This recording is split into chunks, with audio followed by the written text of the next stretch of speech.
Bună, dragilor! Sunt Simona și bine ați venit sau ați revenit la Idei de Decor. Ce v-am pregătit astăzi? O zacuscă de vinete fără a fi uleioasă, un aranjament de flori pentru un cadou și pesto de busuioc pentru iarnă. Am făcut zacuscă de vinete din grădină, dar și vinete cumpărate, că nu am avut suficiente.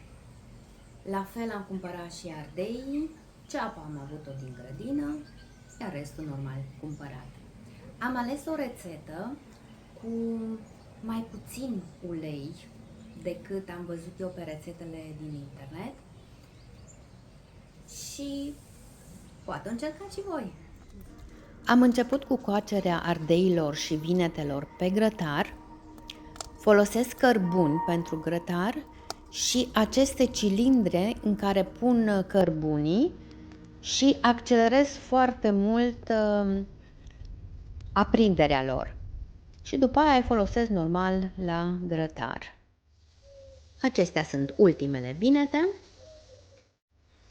Iar a doua zi am început cu un blender să macin, să amestec, ca la salata de vinetele. La fel am procedat și cu ardei copți.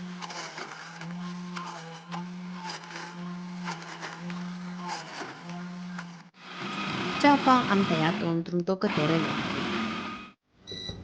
Am ieșit în bucătăria de vară de pe terasă și într-o oală mare am turnat jumătate de litru de ulei.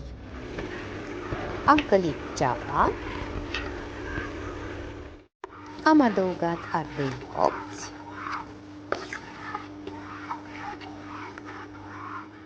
apoi vinetele coapte,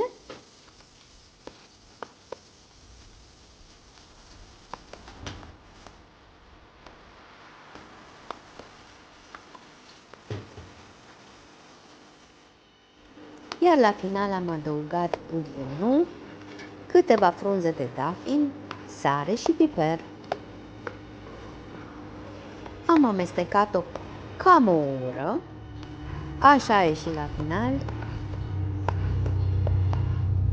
și am făcut 16 borcane de zacuscă. Am mai avut și câteva vinete pe care le-am băgat la congelator.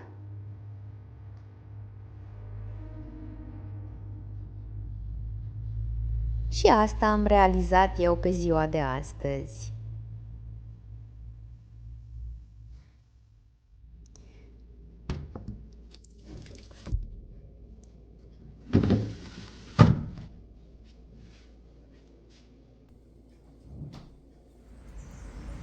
Am fost într-o vizită și am decis să fac un aranjament de flori decât să cumpăr un buchet de flori. Cu flori din grădină, deși sincer nu prea am așa multe flori în grădină, nu știu de ce, probabil din cauza căldurii, a secetei, deși le dau apă, dar câteva flori totuși am găsit. Îmi face plăcere să fac aranjamente. De ce? Pentru că îmi dă așa un sentiment de liniște, de relaxare.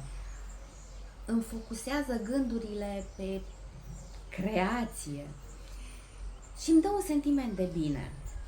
Iar dacă rezultatul e mulțumitor, am și un sentiment de mândrie. Dar hai să vedeți ce am făcut.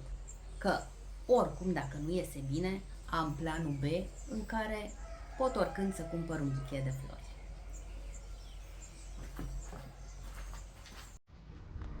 Am început prin a căuta la tufișul de soc niște fructe de soc care în acest moment au mai multe culori, adică și verde, și negru, și roșiatic, și care m-am gândit eu că o să dea bine în aranjament.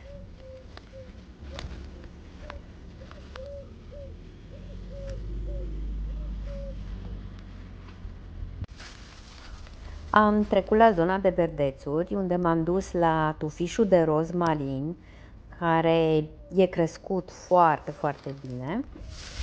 Și am luat câteva crenguțe de rozmarin. După care m-am dus la salvie și am luat și o creangă, o crenguță de salvie.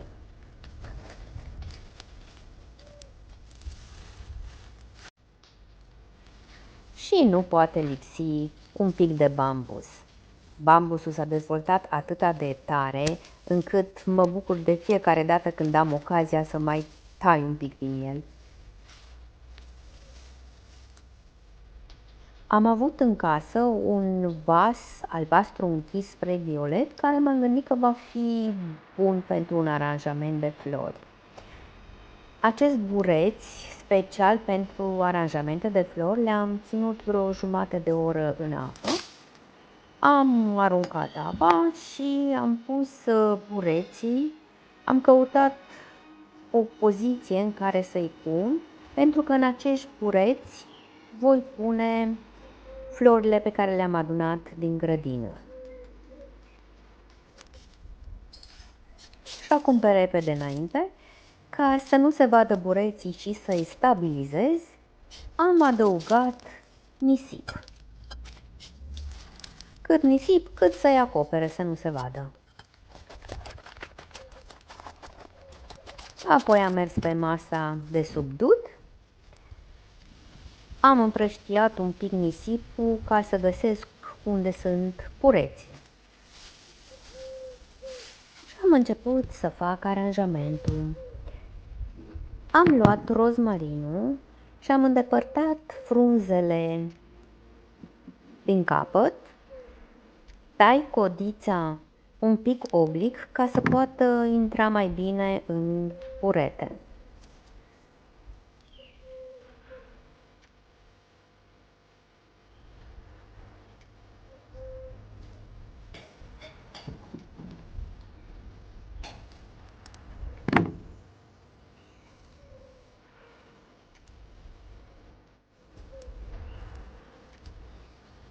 Acum am luat salvia și am făcut exact la fel, am îndepărtat frunzele de la bază și am tăiat codița oblic.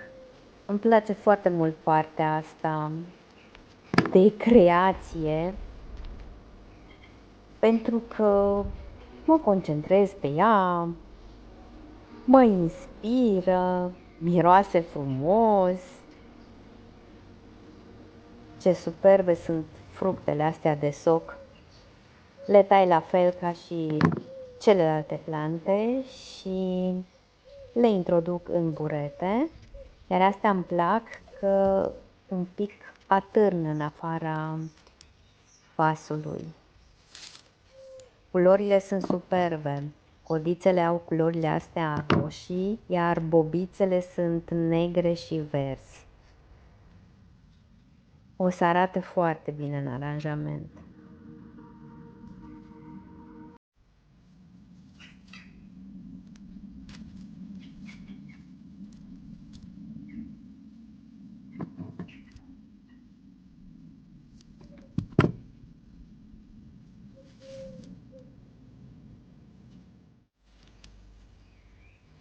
Acum, din coșul meu cu suculente, în care ele se mulțesc foarte bine, am să iau o bucată de suculentă, nu știu cum să-i spun. Trebuie să am grijă în așa fel încât să o rup cu tot cu codiță, fiindcă vreau să o bag în nisip, deci nu în burete, în nisip. Băgând-o în nisip, se poate să se dezvolte rădăcini și poate să rămână mai departe și să crească în acest vas.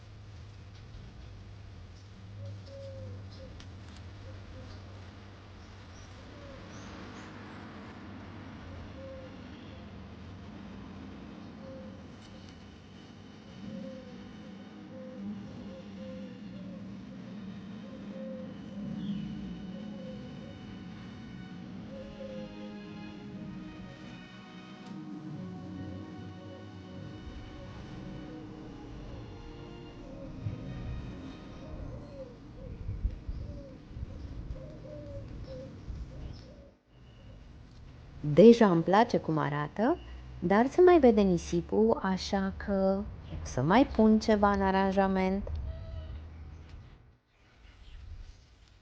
Am luat 2 crenguțe de mentă înflorită, care își vor găsi și ele locul în acest aranjament.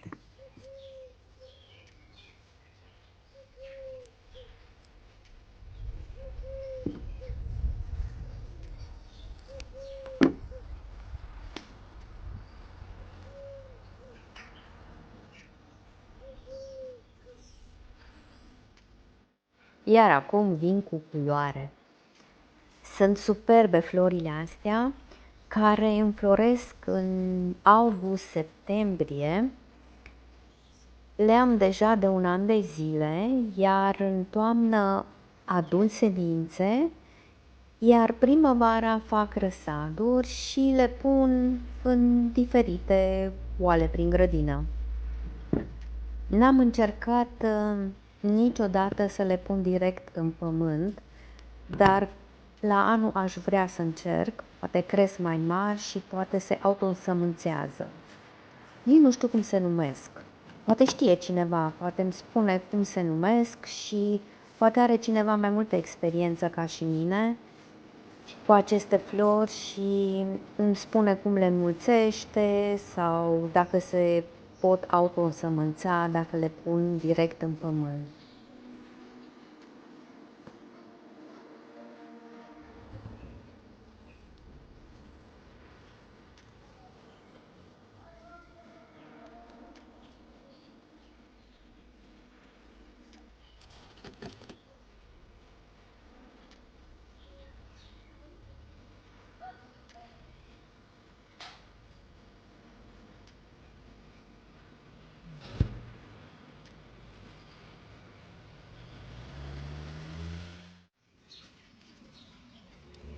Și câteva frunze de bambus la sfârșit.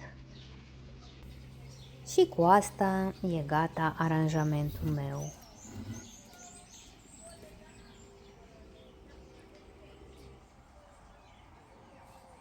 Chiar îmi place cum a ieșit.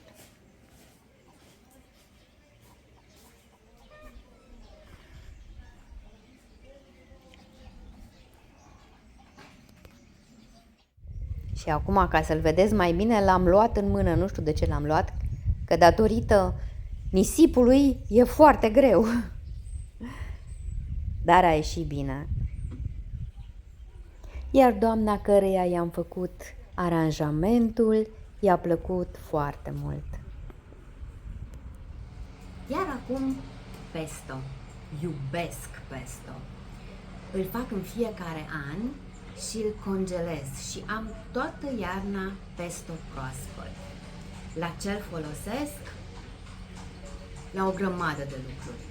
La pizza, la macaroane sau diverse paste făinoase, pur și simplu pe o pâine prăjită, amestecat cu brânză de vaci, pe legume, pe carne.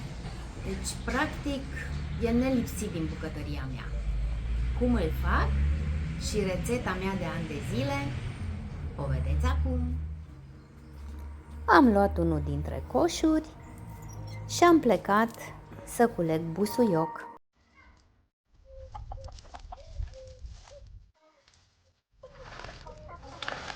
Asta este stadiul solarului meu actual. Nu prea mai sunt roșii, sunt foarte, foarte puține și nici nu cred că se vor mai face.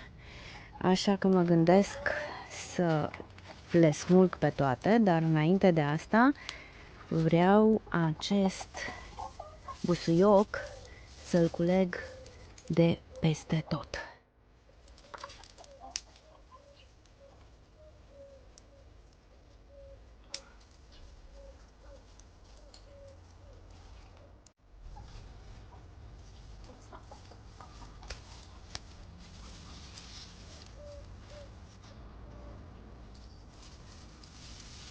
Un coș plin cu busuioc. Și ce miros!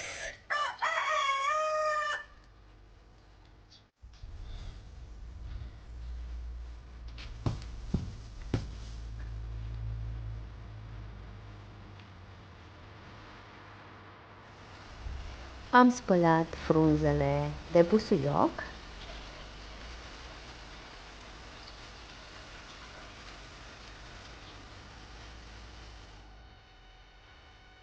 Le-am uscat între 2 șervețele de bucătărie.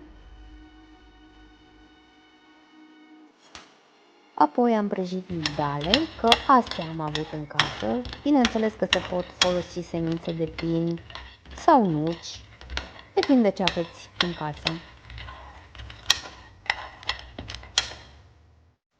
Și într-un tocător am adăugat 600 de grame de frunze de busuioc. Am pus un pic de lămâie, îi dă prospețime, vreo 2 pumni de migdale,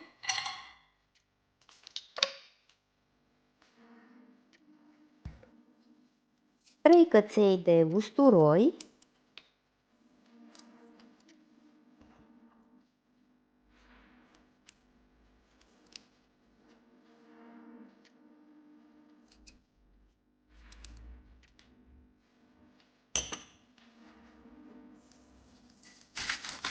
sare și piper,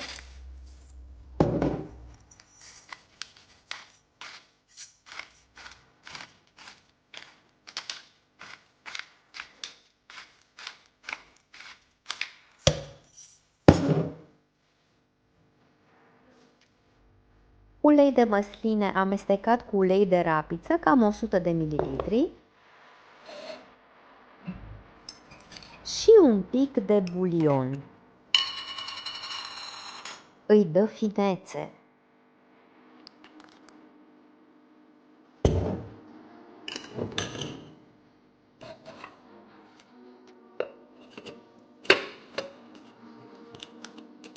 Am amestecat totul cu tocătorul electric.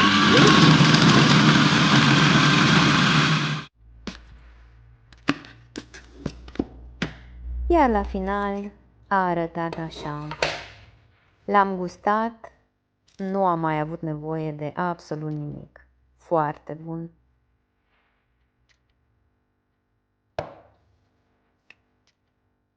Mi-au ieșit din tot coșul de busuioc 3 porcănele cu pesto.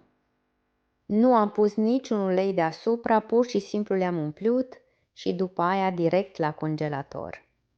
Ține un an de zile fără niciun fel de probleme.